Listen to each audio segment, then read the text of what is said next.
Hi, everybody. Welcome to a Mighty Blaze special Sunset edition with our special guest tonight, Joyce Maynard. I'm so excited to see you, Joyce. You're one of my favorite people and favorite authors in the whole world. Welcome to the Blaze.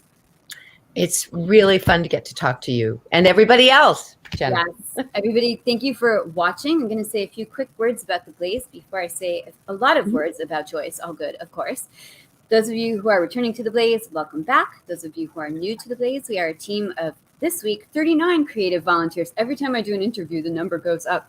39 creative volunteers dedicating to connecting writers and readers in the age of COVID and beyond on creative digital platforms. And if you like what you see here, please give us a like or a follow on Facebook, on Twitter, on Instagram, on YouTube. We are ubiquitous. Please sign up for our newsletter at www.amightyblaze.com so you'll be kept abreast of all literary events and you'll never have literary FOMO ever again. Nobody wants FOMO, no more FOMO. And tonight, as I said, we are so excited to welcome our guest, Joyce Maynard. For those of you who don't know Joyce yet, because you have been living under a rock, in a cave, in the ocean, in the Antarctic, and are somehow like trapped under a shrinking iceberg, I'm going to read Joyce's bio, okay? You ready, Joyce? Ready. Okay, you. Have some wine. Joyce Maynard began publishing when she was 13, which I would love to ask about. Joyce has been a reporter and a columnist for the New York Times, a newspaper columnist whose beloved domestic affairs column appeared in over 50 papers nationwide, and a regular contributor to NPR and national magazines, including Vogue, the New York Times Magazine, and many more. Joyce is a fellow of McDowell and Yaddo, the founder of Write by the Lake, a week-long writing workshop on the art and craft of memoir held in Guatemala. And those of you who follow Joyce slavishly on her social media platforms, as I do, have seen pictures of this incredible place and experience. And one of my favorite things about Joyce is she makes freaking great pies and is like really into the pie baking thing. And in fact, is going to be on Blaze Baking with Rach on August 14th, making the world's sexiest peach pie. And if you want to find out why it's called that, you got to tune in, because this isn't just any peach pie. This is the world's sexiest peach pie. So we're going to ask about that. Perhaps a bit more germane to our point this evening, Joyce is the author of 18 books, making me feel like a slacker, including the memoirs At Home in the World and The Best of Us, and New York Times bestselling novels To Die For, Under the Influence, and Labor Day, the latter two both made into films. And Joyce's latest novel, Count the Ways, which we are here to talk about this evening. And I tried to dress like a book tonight. I had to find my only hot pink garment to put on to match this gorgeous cover.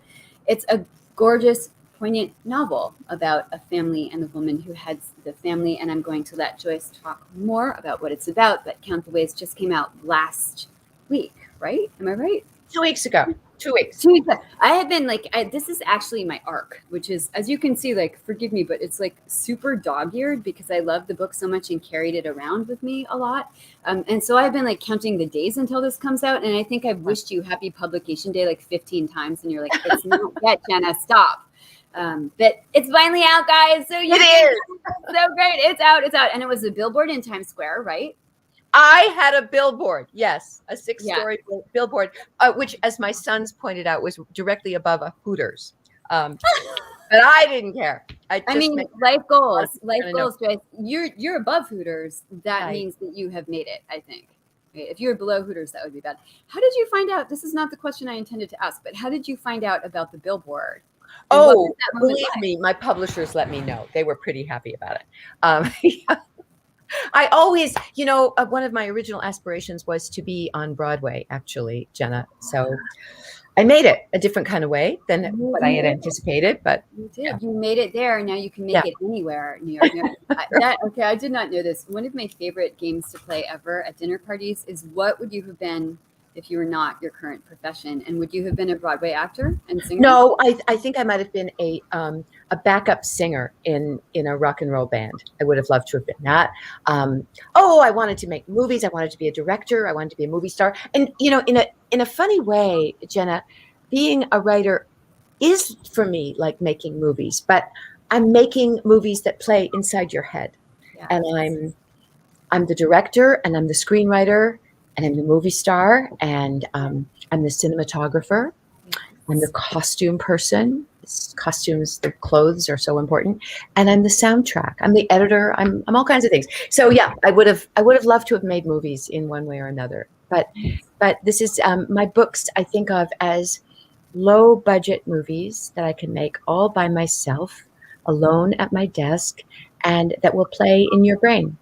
Nice. And then by this strange osmosis known as reading, in which people, read a book, your movie then transmutes into people's heads. Yes. Which I find is such a miraculous thing. And when a movie actually was made of a book of mine, it's happened twice actually, but I went to the set both times, and it was really thrilling when Labor Day was shot in a little town in Massachusetts, Shelburne Falls, Massachusetts.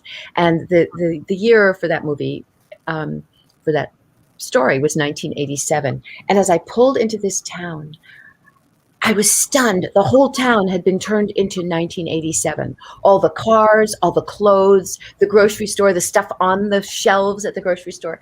And it was kind of a flip of my big dream, which was to make the movie in the head. But then the movie that I had in my head got to be a movie in Shelburne Falls, Massachusetts, and later on a movie screen. Not the book we're talking about today, but I bet we'll talk about lots of things. And that's... Yes, no, I would love to ask. That's always one of the questions I want to ask authors who've had the unusual experience, I would say. It's not an everyday thing for most authors, self included, of having a book translated into film. I wrote the screenplay for my first book, and I know it goes through this massive transformation process and sort of transposition, like transposing music. Mm-hmm. And then you give it to a crew, and it becomes not just your own movie anymore, but the crew's movie, the director's movie, the actor's movie. You have to let it go. You have to let it go. And that's part of the process. It's your baby while it's your book, and then it has to be the director's. And it's another animal altogether. But I've had very positive experiences both times. I'm so glad to hear that. Of course, I hope that Count the Ways will be a movie, and I think it has. It has the elements. I think maybe it's not totally a coincidence that two of my books have been made into films, because when I write, I mentioned that I want a movie to play in your head, but first the movie's playing in my head, and I'm describing the movie that I'm seeing.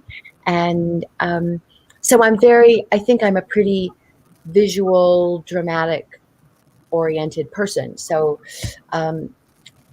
this one was a movie for me. I didn't know how this movie was going to end, Count the Ways, and I seldom do when I write, actually. Oh, that's so interesting. You're like answering all the questions that I already had. I think it's fantastic, because I always want to know how other authors make the sausage, so to speak. Like, I want to know what the process is, and whether you have an outline. Are you a plotter like I am? And as we know, do I look like a plotter? Do I look like a plotter? Yeah, I probably really want to read the book of a plotter. No, there's obviously not one way to do it. And, there are probably people listening who write themselves. And I want to say there's not a formula. But for me, the story unfolds with the characters, and I begin with characters, and I know them very well. And I know what their dreams are. I know what they yearn for. And I know some of the things that are going to get in their way, but I do not know what will happen. And I'm writing the book that I want to read. And I think part of what gets me up every morning at 5 to race over to my laptop and get to work is that I want to find out how it's going to turn out. I want to keep you up all night, because I might be up all night thinking about it. What I do know is who the people are. And I have this belief, and I'm guessing that you do too, that when you create characters who feel real and human, that they come to life for you, and they direct the story. There are things those people would do, and the metaphor that the reference that always comes to me is of the old Disney movie Pinocchio, which will date me. I'm I six, remember 7 years old. Pinocchio very well. Yes. And you know that scene where at the very beginning, Geppetto, the puppet maker, is making this little wooden puppet. And he's just a wooden puppet. But then he comes to life and he starts dancing and doing all these things, singing, dancing, being Pinocchio. And then suddenly Geppetto does not have control of him anymore. And Pinocchio does all kinds of stuff that Geppetto did not really want Pinocchio to do, which incidentally is also kind of a metaphor for parenthood. We give birth to these little wooden people, but they don't stay little wooden people. They have their own ideas of what they should do, and sometimes it throws us for a loop. And that's what I feel about my characters. So I create them, I give them life on the page, and they lead me to my story. This one, Count the Ways, I think I was about 20 pages from the end, and I didn't know what was going to happen. And I was a little bit like the horse going back to the barn, fast. I wanted to find out, but I was worried. I can never give my books a happily ever after ending, but I don't want to leave a reader in a place of despair or unresolution either. And I look for redemption, and if I can possibly find it. And actually these days I can. I'm feeling oddly optimistic. But I didn't know. And then it came to me, the characters brought me to exactly what they would do in the situation that I'd put them in. I'm so glad that the ending of this book I thought was perfect, and I'm not going to give it away, but I thought, how is she going to do this? When I read, I have, part of my writer limbic lizard brain is always standing aside. It's a very small part. If the book is, really magical and enraptures me the way that books did when I was a kid, those are my favorite kinds of books. And this book is like that. You walk into the characters' lives and they seem so real. There's this great verisimilitude about them. And that's the word I keep coming back to for Count the Ways. But when you're reading a book that seems to reflect real life and seems to reflect real people, and you keep returning to the book every night to see what those people are up to, the way you did in the morning, I return to the book at night. It is a little bit scary to me, both as a reader and a writer, because life is so messy and doesn't tie itself up in neat resolutions and bows. Flannery O'Connor always said, a story is not a bag of chickens. You don't put all of your fictional chickens in a bag and tie it up and it's neat, because that doesn't accurately reflect life. Nope. So I was like, how is Joyce going to end this? That gives the characters continues their verisimilitude and helps them seem real, and yet gives us a sense of resolution. And it does exactly that, and it resonates. And everything I've heard from readers, and I was posting about this interview, people are like, I love that book. I can't stop thinking about it.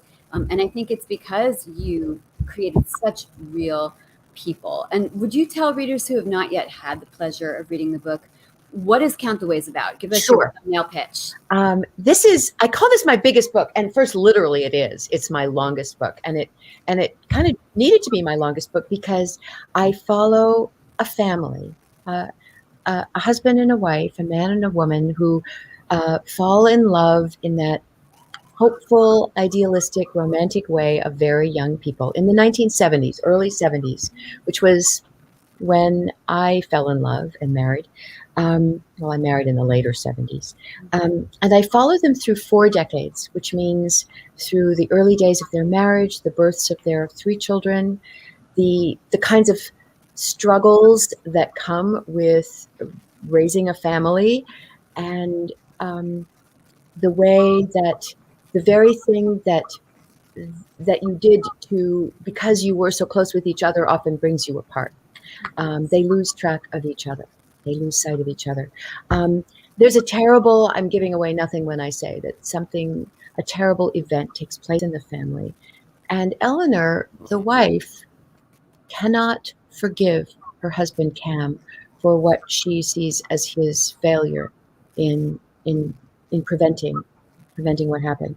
And their marriage ends. But the book doesn't end there. I really wanted to tell a story of a marriage and a family and a divorce and surviving that divorce, because that's pretty much the span of what I've lived through. So it starts in the 70s and it goes through the 2000s. And I follow those 5 characters. I had an enormous whiteboard. I did not make an outline. I never make an outline, but I had a whiteboard just sort of keeping track of how old everybody was and what they were up to and what music they were listening to and what was going on in the world.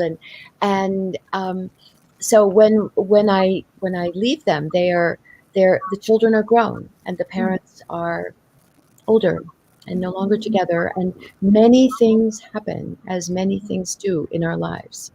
But the constant is this family. When my marriage ended, the phrase used for who we became was broken home. I remember this, yes. It was the antithesis of intact family.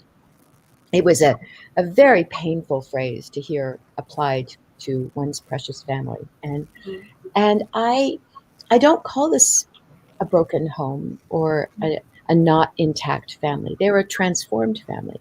But part of what the story is about is the way that even in spite of huge bitterness, anger, alienation, this was not like one of those kind of nice divorces that I tell the story of. This was a really tough, bitter divorce, and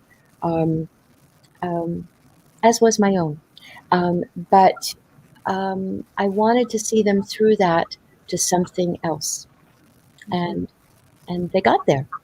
Yes, and I think our definitions have shifted a little bit over time. I am of your era where I remember the divorced family was called the broken family. There are a lot of like Judy Blume books about this, helping people cope with the new arrangements of their families. But now I think people have a much more generous and sort of all-encompassing definition of what makes a family, and it doesn't have to be mom and dad and Sally and Dick sitting around. No, it could be mom and mom. It could be dad and mom. It can be mom and dad, and people are divorced and people come back in, and there are theys and he's and she's and all sorts of different constellations. And your book really speaks to that in such a generous way. We had a great question from my producer here, who happens to be guys like Hank Philippi Ryan is working behind the scenes tonight. Okay. So she's not just our mighty mystery maven, she's also our producer. I love it when questions. She's ubiquitous. She's so awesome. But she wanted to know something that I wanted to know too, which is, did you save your whiteboard? Because I love looking at novelists' spaces and writer spaces, and people are often shocked by like what the whiteboards look like. They look like math. Do you, Hank, I'm interested, do you use a whiteboard too? I do. I could walk you guys in there. If I should invest in whiteboards, because every one of my writing students, I sometimes teach writing at my workshops, and one of the first things I say is get a whiteboard, and the bigger the better. Mine is enormous. No, I didn't save my whiteboard because I need it for the next book, of course. Right. Do you take pictures of it? Like mad. Do you take pictures of it so you have a record? No, the record is in my head. The record, okay. Right? I mean, the most enduring record of the whiteboard is the book that comes out of it. Nice. When I teach, I make a whiteboard of somebody's story, and I always encourage them to take a photograph of the whiteboard. That's so funny. I don't have pictures of my own because I have bulletin boards and here's stuff to it. Here's Margaret saying, picture paper. That's savable. Totally Margaret, savable, yes. When I travel, and sometimes I do, I get big paper and I put it all over my hotel room or wherever I am. Actually, the Post-it company makes a fantastic. Do you know about this, Jenna? They're giant Post-it notes. They're like 4 foot by 6 foot, and they come in a little pad, so you can stick them on your wall. And my writer life just changed significantly. I have like this very clear memory. My second book I wrote in a motel for months. I locked down to. I did the same. My novel Where Love Goes, written in a motel. And actually, I would love to ask about that too. But it's a very weird experience, and was so just immersive. But I was always a little bit worried about what the cleaning crew thought when they came in, because I had Post-its all over the wall. Post-its. There were so many weird behaviors. Drawings and napkins and like photos of people. And one of the things that I do, Jenna, is I when I'm writing a book, I create a soundtrack for my book, and I create a soundtrack for my characters, and which has to do with the kind of music they would play and the music that will invoke them for me. My novel After Her had a character of an Italian-American homicide detective who was not very faithful to his wife, but I kind of had a crush on him as I was writing it.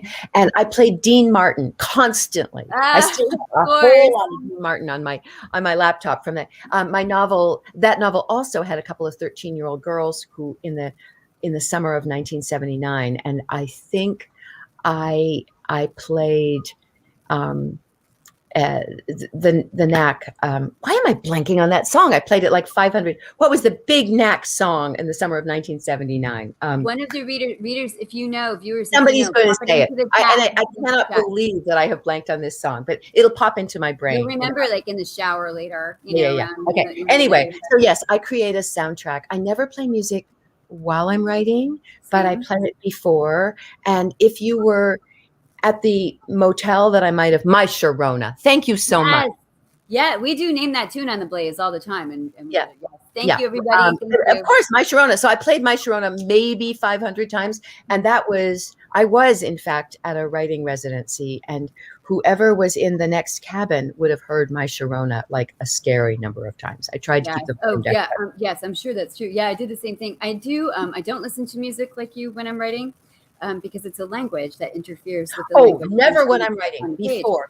But yes, and then after, when I'm trying to keep myself in the emotional atmosphere of the book, when I'm walking the dog or I'm taking a walk on my own, or like anytime I'm not actually writing, I'm listening to that soundtrack. Do you share your soundtracks for your readers on Spotify? You know, one time back in the 90s, I wrote a novel called Where Love Goes. And it was kind of a heartbreak novel. It was, in some ways, it was the precursor of Count the Ways, because it was also about a woman and a divorce and a family rupture. But it was written, the themes were the same, but the woman writing them was 25 years younger than I am now. And so I saw it through a different lens, but I played a lot of heartbreak, sort of Emmylou Harris kind of Americana country during that period. Wow. I had this concept, which I think was a brilliant concept. It was a brilliant concept that the book would come out with a CD soundtrack to play as you read the book. And my publisher, this was the early 90s. This was not a concept that had yet, it was not, I think now it would not seem so strange. So I decided to go ahead and create a CD soundtrack myself. And I reached out to a lot of artists. Emmylou was one, Steve Earle was another. And I did create this CD that I promised all the artists I would not make any profit. And boy, did I make good on that. I lost my shirt.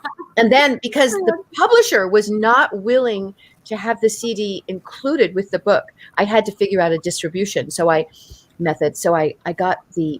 found a senior citizens sheltered workshop in Keene, New Hampshire, and I got an 800 number for them. And there was a little 800 number on the book where you could call and order the CD. Oh my God. As I said, I lost my shirt because the senior citizens really liked to chat. Are there any CDs left? I do wonder that. You could sell them on eBay now. My big mistake was I made about 1,000 cassettes. So, oh my gracious! No, it was just do you everything. Have a cassette player? Like, do you have a Walkman?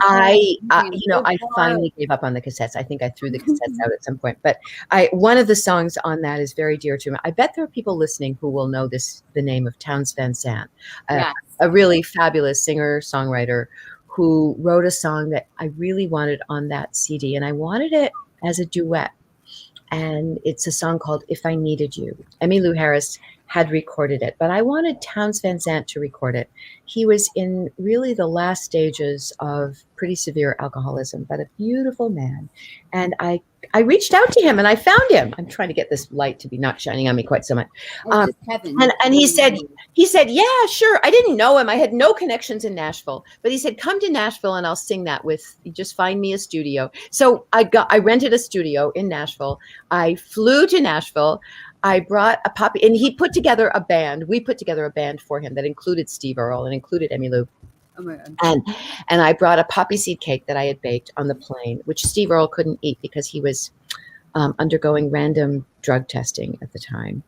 And we recorded this fabulous version, the only version ever of If I Needed You, sung by Townes Van Sant and a woman singer, Jonelle. I am dying to hear this. Where can we hear this? Where can we hear it? I'm dying. This is such a glamorous story. I should figure out a way to re-release that because that song, it is a collector's item.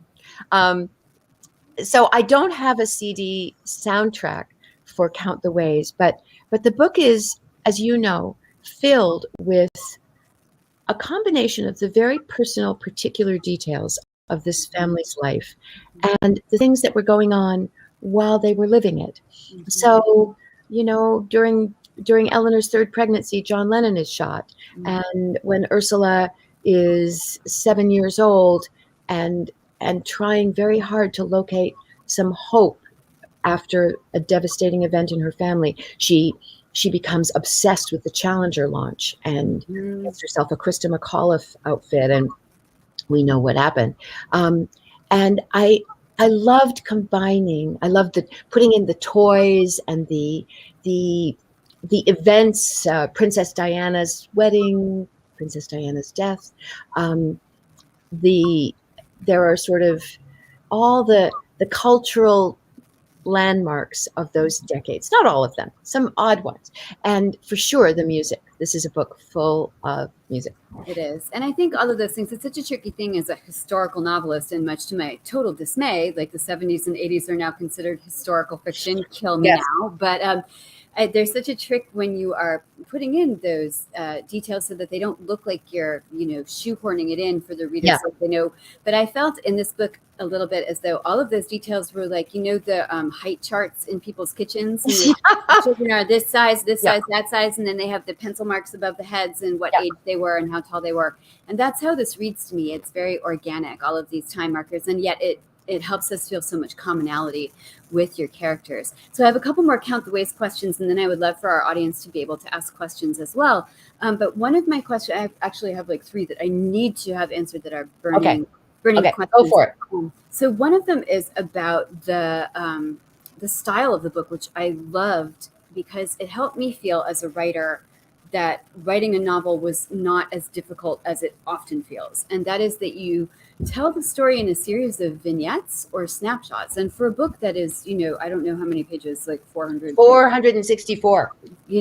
You go, girl. I love a big book, and I cannot lie. Like, I love big books, and all my books are like that size. But it seemed so doable because each thing is like a Polaroid almost, and each scene is maybe like 2 or 3 pages. There are very few that are longer than that. Did you set out to do that, or is that how the book evolved? This book was written over this. I worked longer and harder on this book. Well, I always work hard, but in a different kind of way than anything I've written before. This is my 10th novel, my 18th book, 10th novel. I worked on it over the course of 3 years. And the way to tell the story of a family is seldom a timeline and chronology. It's like a family movie almost. So there are moments that you seize upon, and then some of the big ones that seem like the important things are not. But there's the morning that Eleanor, trying in her over-functioning mother way to make a perfect Christmas, bakes a bûche de Noël from scratch and has a meltdown so extreme that she ends up smashing the whole thing with the handmade marzipan mushrooms. I always thought of it as I said, a movie scenes, and a movie typically has, it might have one scene that's a very long scene and one that's a very short scene. And true, yes.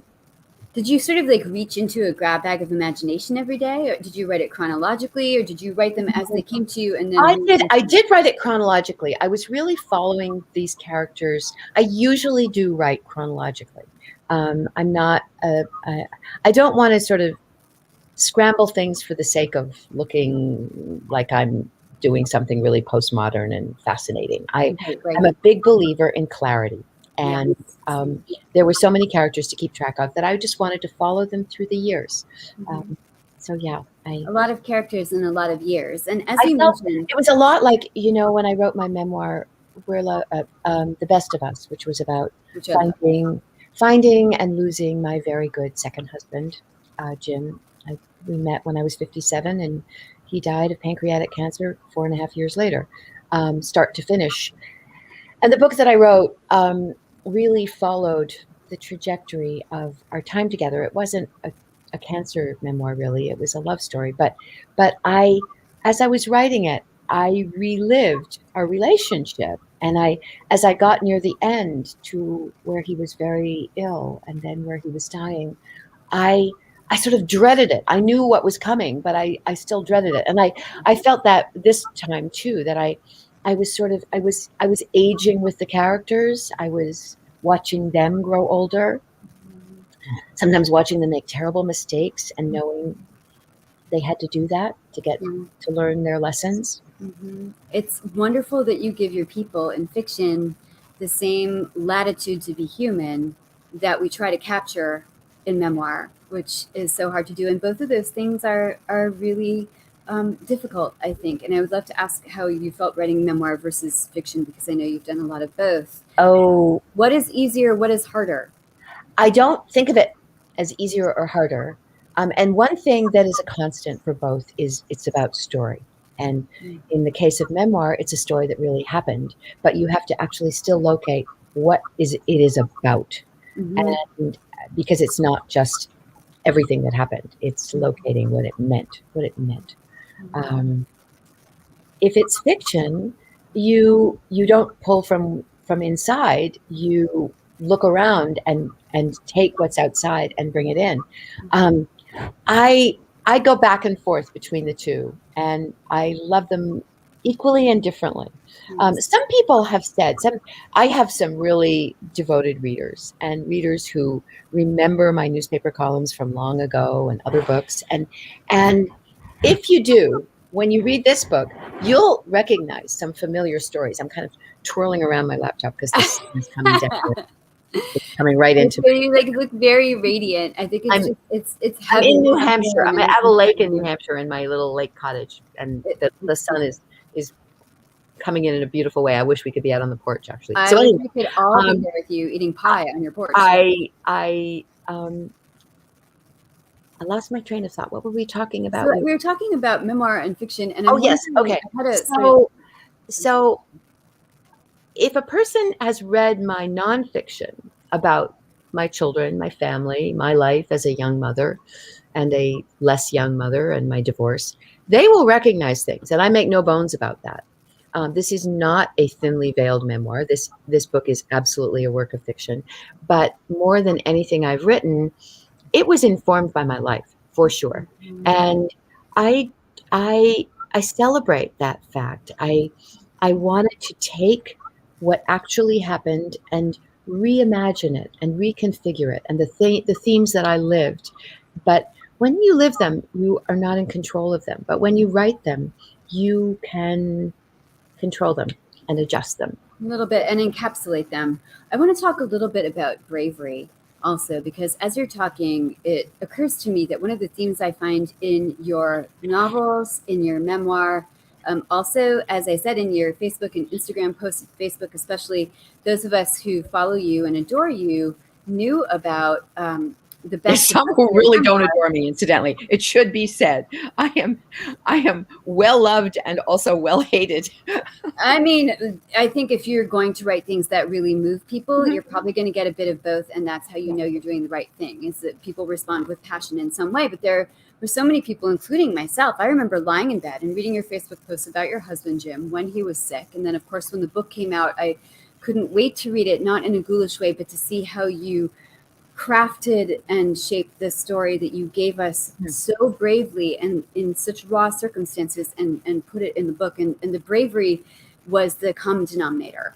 And I feel about Count the Ways the same way that when you talked about getting to the end of The Best of Us and finding that difficult to write, there's a scene in Count the Ways, there's a tragedy that you mentioned before, that I wondered, how as the writer do you approach writing something like that? Does it take a special bravery or a shot of espresso, or do you say, like, I'm going to sit down today and write this scene and it's going to be so hard? How do you do that?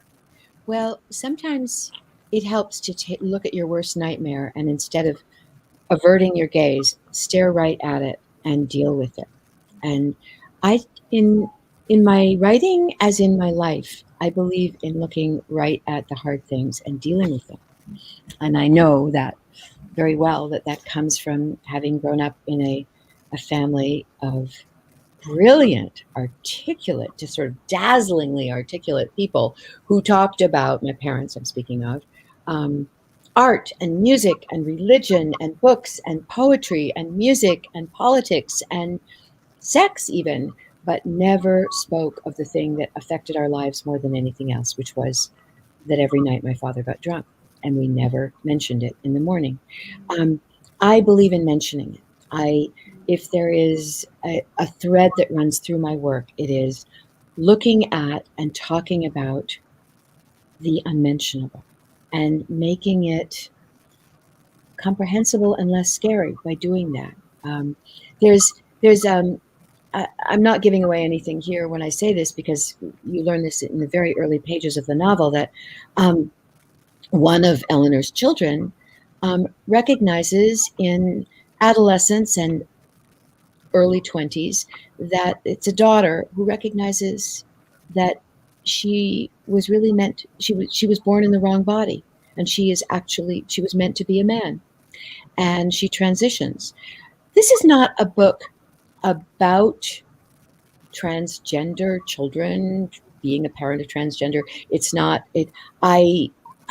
I simply populate my books with the characters who are out in the world, and I wanted to give a big range of human beings and make them maybe more recognizable and less foreign in the course of that. This happens, Eleanor's daughter Allison becomes Eleanor's son Al in the 90s. And in those years, that was a terrifying idea, no doubt, for many parents if it happened. Mm-hmm. Now it happens a lot. And in the course of my memoir workshops, I've probably worked with 20 women who have lived through that experience with a child. And the wiser among them would say that this was good news, that their child finally got to be who he or she or they always felt. They were no longer hiding. They were talking about it, and it was out in the open, and they were taking action to make their life work. But I didn't just want to give this woke character who right away said, "Oh, sure, great." I wanted her to go on the journey that many of us have had to go on. Mm-hmm. And she does. I think of the book as being a book of epochs. And I'm probably even pronouncing that wrong, but I don't want it to be confused with epic, like the epochs that are, or like the rings of a like tree. dinosaurs. Like dinosaurs, exactly. Although it's the epics of a woman's life, like the chapters of a woman's life, being a young bride and being so smitten, and then being a young mother, and the toll that takes on the marriage, and being a middle-aged mom, and trying to figure out what being a mom means. And let's not forget single mother trying to have a love affair. Oh yes, that is. I mean, actually, the most heartbreaking scene of the book for me is not the central tragedy, although that is indeed heartbreaking. And my final question for you before we get to audience questions is about that. But I love the peripheral characters so much in this book, and that's part of what gives the book its verisimilitude. And one is a character who's in love with Eleanor, who I won't talk to you about because y'all have to read the book. But one of the scenes is almost like this perfect short story. You could airlift it right out of the book, and it's about Eleanor attempting to date and finding a young man, a young widower who has two children, and it is honestly she has a few different escapades. It is so heartbreaking. Blind date on Christmas Day. I loved writing the blind date on Christmas Day because it exemplified, the yearning for love and the yearning for family. Her children are with their father on Christmas Day, an experience I know well because it happened in my own life every other Christmas. That's what happens for single parents often.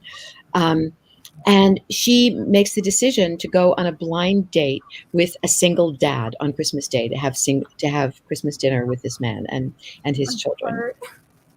My heart, you guys have to buy the book. Like, even if you weren't interested in all the other things that happen, and there are such multitudinous and fantastic things that happen in this book in this very real way, like in a way that each of us could stick our hand into this book and pull out something from the grab bag and say, "Oh, I totally recognize this." But even if that were not your jam, reading this one piece about this widower and his two children on Christmas Day in a blind. He's not a widower. His wife left him. I don't fault you for forgetting, but his wife left him, and at one point, the dad says, one of the boys says, yeah, our mom wanted to like follow go around listening to the Grateful Dead a lot. And the father is trying to sort of, mitigate a little bit. He says, well, it wasn't quite that, Not Benny, quite that but story. your mother just had a hard time being a mom. And the little boy looks at Eleanor and he said, do you have a hard time being a mom? He's so worried that he wants her so badly to be a mom for him. And of course, she can't do it. It's so freaking heartbreaking. It's so freaking heartbreaking. So we have great questions. One good. probably from Anissa, but let me ask one more question. So the tragedy in the book, the central tragedy that the sort of family's fortune wraps around. Mm-hmm.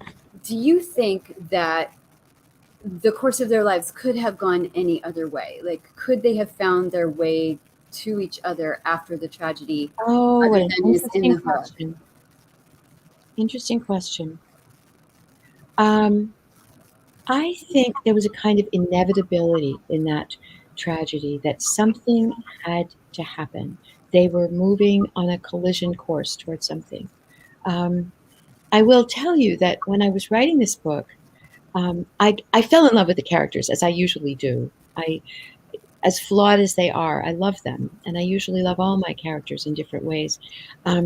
And about one morning, it was 2 years ago, I was working on this book a long time. I woke up one morning and there are no villains in this book. There are no heroes, no villains. And I woke up and I thought, oh my God, I had just written a scene where Cam, the father, had done something very tender that Eleanor had missed. She hadn't understood what it meant and that it was a gift. They couldn't speak each other's language of love, Mm-hmm. And I woke up that morning and I thought, oh my God, thinking not about my book, but about my life. My marriage could have survived. This is my divorce that happened 32 years ago. And I had actually lost track of the difference between my life and my book. And there were major differences. This is a novel. But I was so attached to this family that I did consider, I think they could have gotten out of the woods. They could have been okay. Mm-hmm. I had that sliding door sense. So I'm so glad I asked that question, because when I was reading it, great question. There's this great sense of suspense for the reader in reading the book and thinking, but if you guys just say this one thing in this way, or you just turn a corner and that moment in Gone with the Wind when Scarlett and Rhett have been through so much, and their child has died, and I know just what you're talking about. And she's lying in the bed, and Rhett Butler has been rejected by her over and over again, and she calls out Rhett just at the moment when he has left the room. Yeah. And you're sitting there and you're in the movie theater thinking, or wherever you're watching, thinking, no, come back. She just called for you. Yes. And actually, that's a very frustrating moment in that movie. I don't want to torture a reader, but I certainly do want to make you cry, and I want to make you stay up all night, and I want to make you think about these characters afterwards. And one of the things that I've loved in these 2 weeks since the book came out are the letters from women who say, I'm getting near the end and I'm saving it. I don't want it to end too quickly. And then people who have finished it, who say, I wish I hadn't read it so fast. I kind of feel the same way. Like, you're just reading the short scenes and you think, there are endless of them, because you're living these people's lives with them. So obviously the book is going to last as long as your own. Well, I will tell you, Jenna, for the first time in, as I said, I've written 10 novels. This is the first time that I think I actually believe I may need to write a sequel for this book, because there are more things that these characters, that I want to find out about these characters, and I know them really well, and I'm not quite prepared to leave them either. I love them, and I want to spend more time with them. So it wasn't my plan to do this, but after the book came out and I started hearing from so many readers, I'm thinking that I may have to go back in with them. You have just made every reader on this call who's already read the book so happy, because I miss those people. So Anissa, who's like one of our star fangirls on the Blaze, the party starts when she gets here, wants to know which character was the hardest to write in this book and why. And she can't read it. Which character was the hardest? I think I'm running through them all and thinking. I think maybe it's the son Toby, the youngest boy. Oh, Who is I would never have guessed that. That's so fascinating. Okay, please I mean, describe. hard just because I loved him so much, and I didn't want anything bad to ever happen to him. And so sometimes it was painful seeing Toby go through what Toby went through, but Toby is kind of a magic person, not just because he was born with a webbed foot and he believes that he can talk to God, also to Mr. T, and he plays his quarter-size violin, but Toby understands almost better than anybody else in the family. And Toby is sort of a perpetual motion machine, and he's so fantastic. So Jenny wanted to know, why did Eleanor allow her husband never to tell the children about the truth about why they split up, and why did the daughter not believe Eleanor when she told her, or just didn't want to hear it? This is a painful thing about divorced families. Right? They do all the things.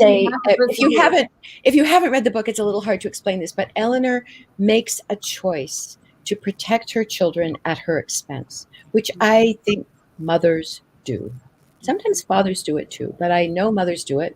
And what the consequences are that her children do not have the information that would allow them to understand why their parents aren't together anymore, and they blame her. And when she eventually tells the truth many years later, it's too late. And it comes then to seem like a sort of a punitive and vengeful act, and her daughter becomes very angry with her. And again, I don't want to give this story away, but the story, I don't think I will when I say that in the same way that I didn't write a book about transgender, but I wanted to explore that. I did not write a book about a parent becoming alienated from an adult child, but that is a phenomenon that I have recognized more and more out in the world. And it's not something that women talk about very much, except in my memoir workshops where I have heard about it a lot. But it's because it's shameful, and it's almost indescribably. It's, to have the child that you loved more than anything reject you. And I have met many women who have that story. And I wanted to include that in this book. So that's one of the epochs, which I really like your choice of that word. Thank you, even if I may have mispronounced it, quite possibly. Why is this even showing up? I don't know. I think we have time for one more question. We've kept you for almost an hour, which is really shocking to me, because I have many, many even more questions. Anissa is for the win here. Do you have a tradition that you do every pub day? I love that question. What a great question. I've never heard that before in 20 years of doing this. I climbed a mountain on my pub day. I climbed a mountain. Yep. You climbed a mountain before your pub day. You had to climb. I climbed a hard one on my pub day. And do you do for every book, because you have 15 books, right? And my math is so bad. A few more than that. Pub day is not. I'll tell you, I like the days that I like are a few days after pub day when I hear from readers. That's it's like you have this present that you've been really looking forward to giving somebody, and you made it yourself, and you can't wait for them to open the box, and then you give them the present, you mail the present off.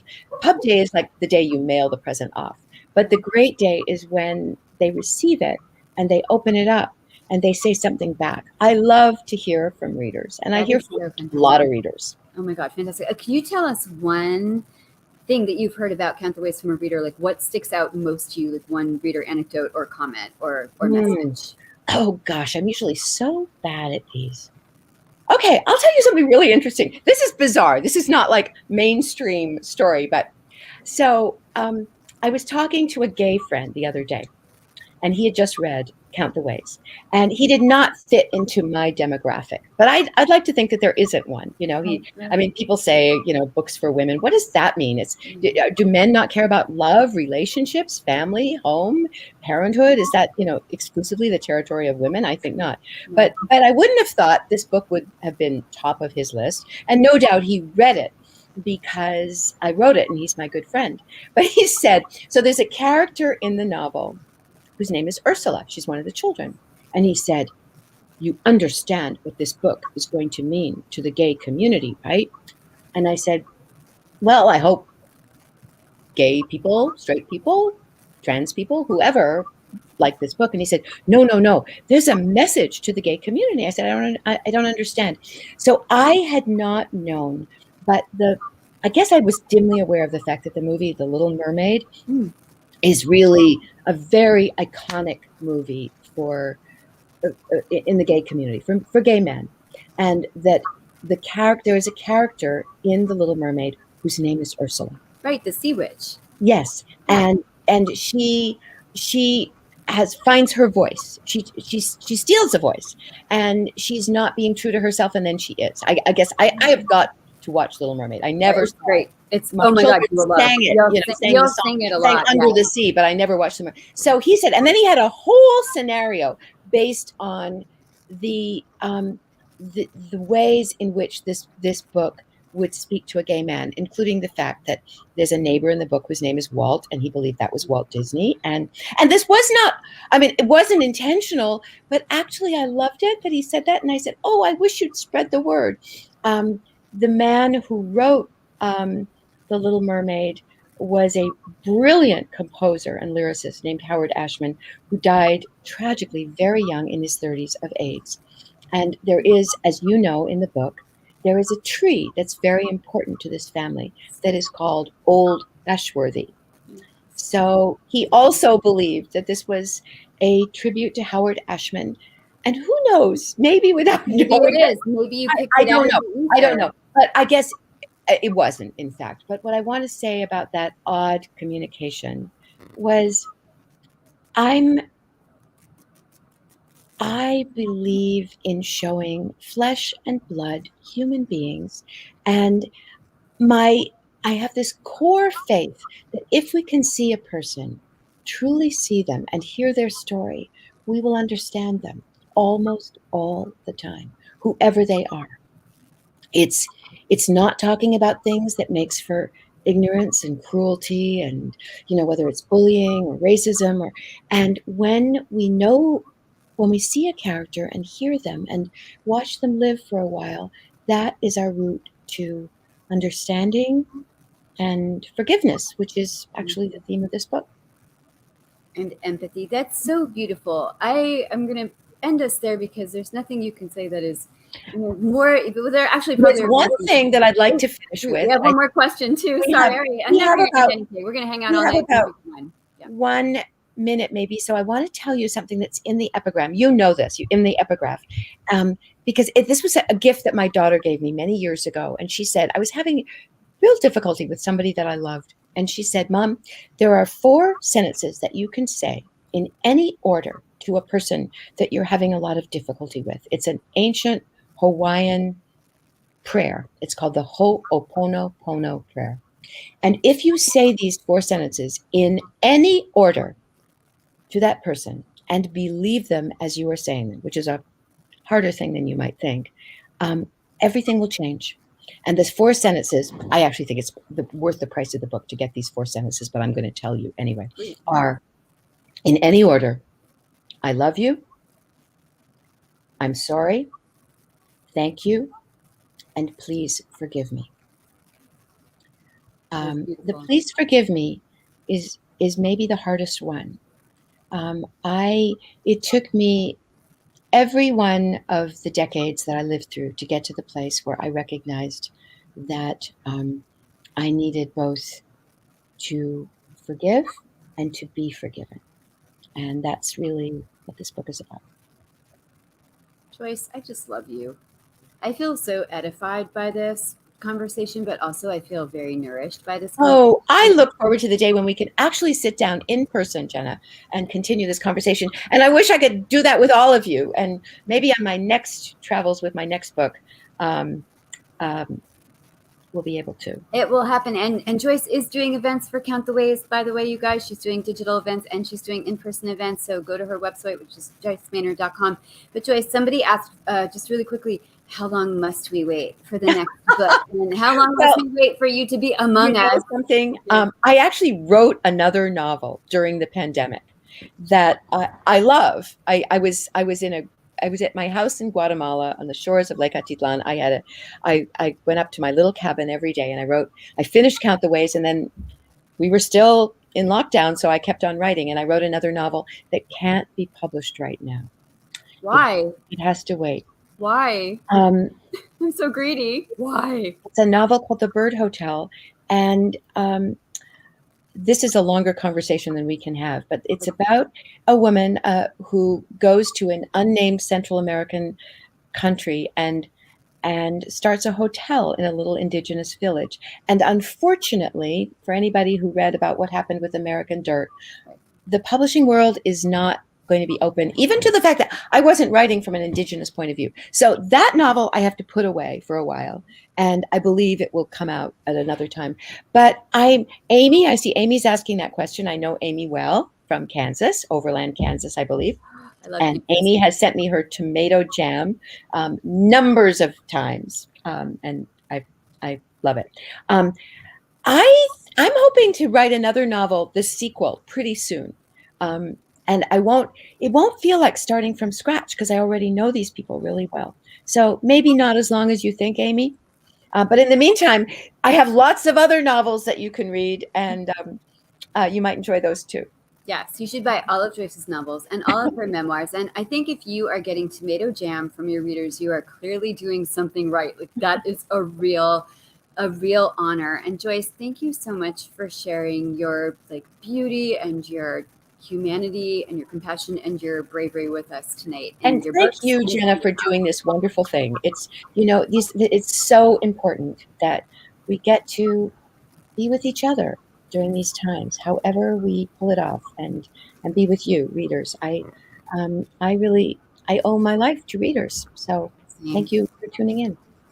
We love you, readers. We love you, Blazers. Thank you so much for watching tonight. Buy Count the Ways. Buy at least 50 copies each. And you'll be so happy that you did. It's a wonderful, wonderful Well, book. if you do that, I will definitely zoom into your book club. Oh, did you hear that? And she will come to your book club too. So, Yeah. win, win, win, win, win, win, win across the board. Thank you, everybody. Talk to you soon.